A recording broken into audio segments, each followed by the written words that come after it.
Welcome to A Century of Cinema. Today I will be exploring my favourite films of 1943.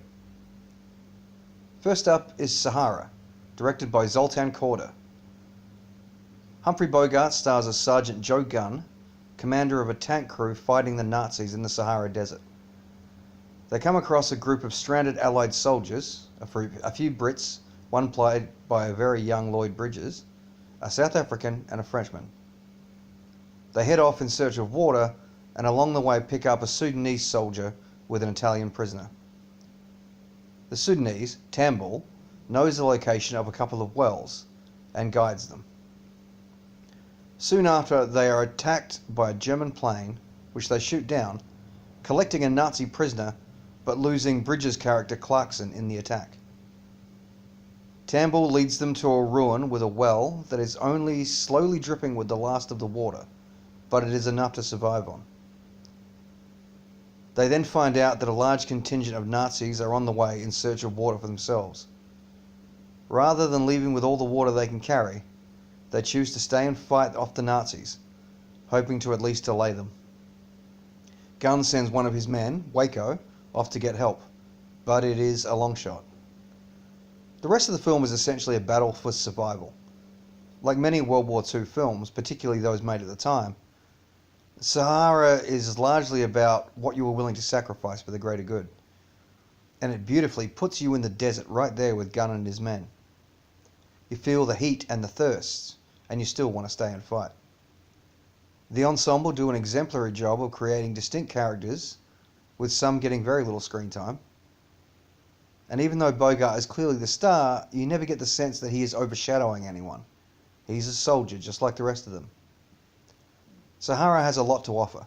Along with consistently solid performances, it is shot very effectively by Polish cinematographer Rudolf Mattei, and I consider it to be director Korda's best work. A tight, brisk 97 minutes of struggle, camaraderie, and heroism.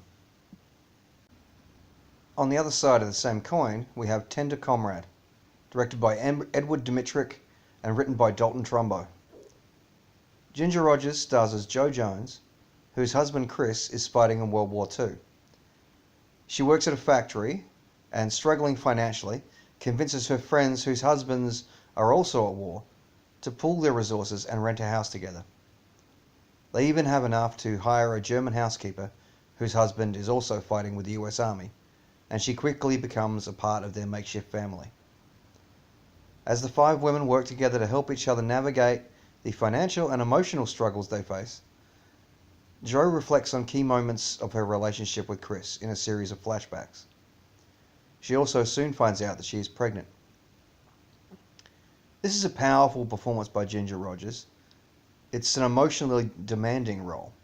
Throughout the course of the movie, we see her go from Chris's bratty girlfriend to his devoted wife, to a war bride doing her best to make it on her own, to a kind of leader and sounding board for her friends, then to essentially a single mother.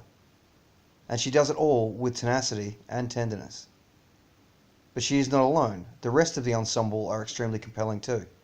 Ruth Hussey plays Barbara, who, since her husband has been known to fool around, has no problem stepping out with other men while he's away. Patricia Collins plays Helen, the oldest of the group, who has a husband and son fighting in the war, and carries her pain with a gentle grace. The youngest, Doris, Kim Hunter, is a wide-eyed innocent newlywed. Maddie Christians plays the housekeeper, Manya, who, along with her husband, escaped the Nazis and fled to America. She has seen firsthand the horrors of the Third Reich. These five disparate personalities, though they may clash at times, unequivocally have each other's backs.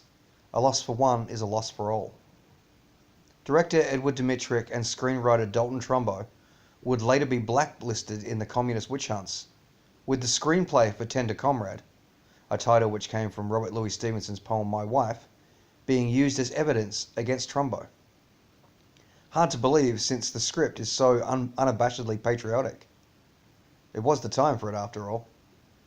And it does have a powerful message to convey, a very well written one too, which is brought to life by some excellent performances, particularly that of my choice for Best Actress of 1943, Ginger Rogers. And who won wants to get slick and fat when half the people in the world are starving to death for things that we can do without? Mistakes? Sure, we make mistakes, plenty of them. You want a country where they won't stand for a mistake? Go to Germany. Alfred Hitchcock's Shadow of a Doubt stars Joseph Cotton as Charles Oakley, who, avoiding some men who are searching for him, goes to visit his sister's family in a small town. His namesake niece, Charlie, Teresa Wright, is overjoyed at his arrival, thrilled not just by the company of her favourite uncle, but delighted to be shaken out of the tedium of her small-town existence. However, she gets more than she bargained for when some detectives arrive and inform her that there is a good chance that her uncle is the infamous Merry Widow murderer. At first, she scoffs at the thought, but Charles' odd behaviour and the mounting evidence convince her otherwise. Soon, the once adoring Uncle Charlie turns menacing when he knows that she knows. This was apparently Hitchcock's favourite of his films, and Cotton's favourite role. And Cotton definitely seems to relish the perversion of his usual nice guy image, lapping up every frame of the scenes where he is either suspicious or downright evil. You see them in the hotels, the best hotels every day by the thousands. Drinking the money, eating the money, losing the money at bridge, playing all day and all night, smelling of money. Proud of their jewelry, but of nothing else. Horrible. Faded, fat, greedy women. But they're alive, they're human beings. Are they? One of the most interesting things I noticed while watching Shadow of a Doubt is my own wish to see Charles get away with it, and my willingness to believe in his innocence longer than is rational. A large part of that is the early scenes of Charles and Charlie's loving relationship. Charlie is just so damn happy to see her uncle, and Charles seems just as enlivened by being around his niece. I don't know whether or not that's a common reaction to the movie or if it's just me, but it's how I see it.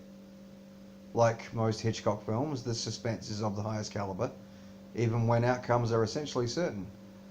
And there is also a healthy dose of humour, largely coming from Charlie's father, played by Henry Travers, and his friend Herb, Hume Cronin, who, whenever they get together, gleefully plan each other's murders. Of course, the core of Shadow of a Doubt is the uncle-niece relationship, deftly navigated by Wright and Cotton. They begin with a closeness which is slightly uncomfortable to watch, and end as bitter adversaries. The combination of excellent performances, particularly by Joseph Cotton, the great Alfred Hitchcock in the director's chair, and a clever and witty screenplay by Thornton Wilder, Sally Benson, and Alma Reville from a story by Gordon MacDonald. Shadow of a Doubt is easily one of the best films of 1943. However, my final film was released just a few weeks into that particular year, relegating it to second place for me. That film, the immortal Casablanca. My favourite movie of all time. I'm not even going to bother to talk about the plot because this is one of the most well-known films ever. I'm basically just going to gush about it. And when one gushes about Casablanca, one starts with the screenplay. Based on a play called Everybody Comes to Rick's by Murray Bennett and Joan Allison, and vastly improving it, the screenplay was written by Julius and Philip Epstein, with Howard Koch, and some uncredited work by Casey Robinson. Rewritten and modified over and over, it wasn't even finished when shooting began. Yet somehow this messy process created a masterpiece. Great characters from the lead down to the single scene players. It keeps all the best parts of the play and mightily elevates the rest, adding more depth, complexity, likability, and giving it a much more cinematic quality. It is noble, heartbreaking, clever, and incredibly funny, which somehow manages to never diminish the drama. It is possibly the most quoted and quotable movie in history. There are scores of great lines, delivered perfectly, but this one's my favourite, for the line, the context, and the performance. Of all the gin joints in all the towns in all the world, she walks into mine. And speaking of performance, virtually every single one is note perfect. Let's work our way up, starting with Madeleine LeBeau as Yvonne, Rick's jilted ex-lover. You don't hear much about what went on between them, but you can see it in her face and hear it in her voice. Which leads us to Leonid Kinski as the Russian bartender Sasha, who is smitten with Yvonne, and is one of Rick's incredibly loyal staff.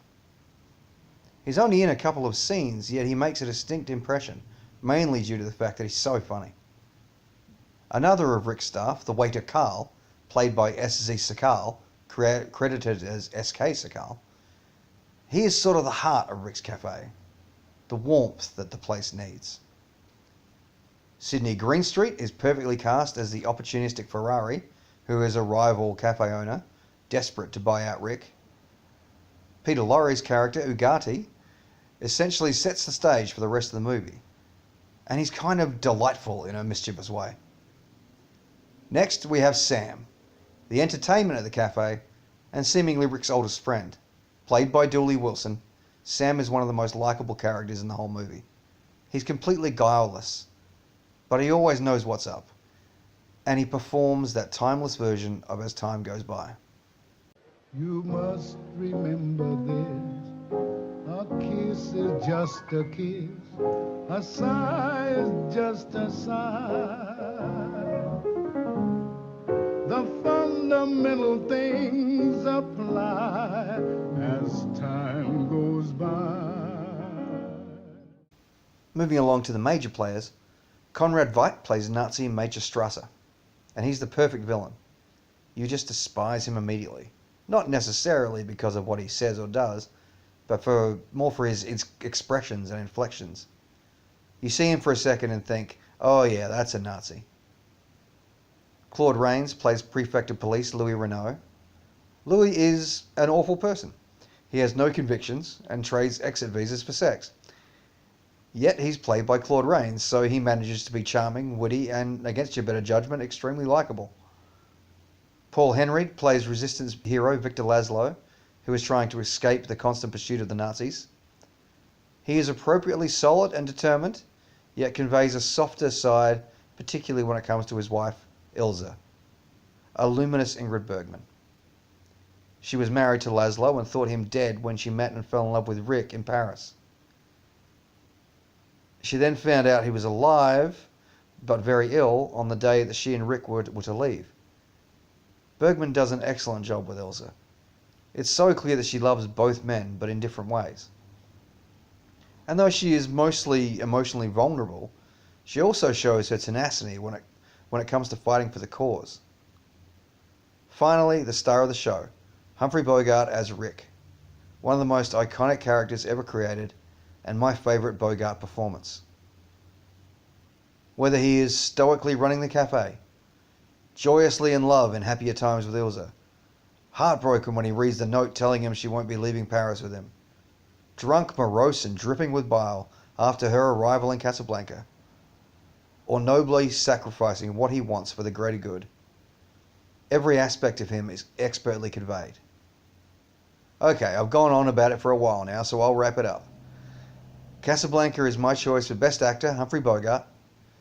Best Screenplay for the Epsteins, Koch, Casey Robinson, and whoever else may have had a hand in it.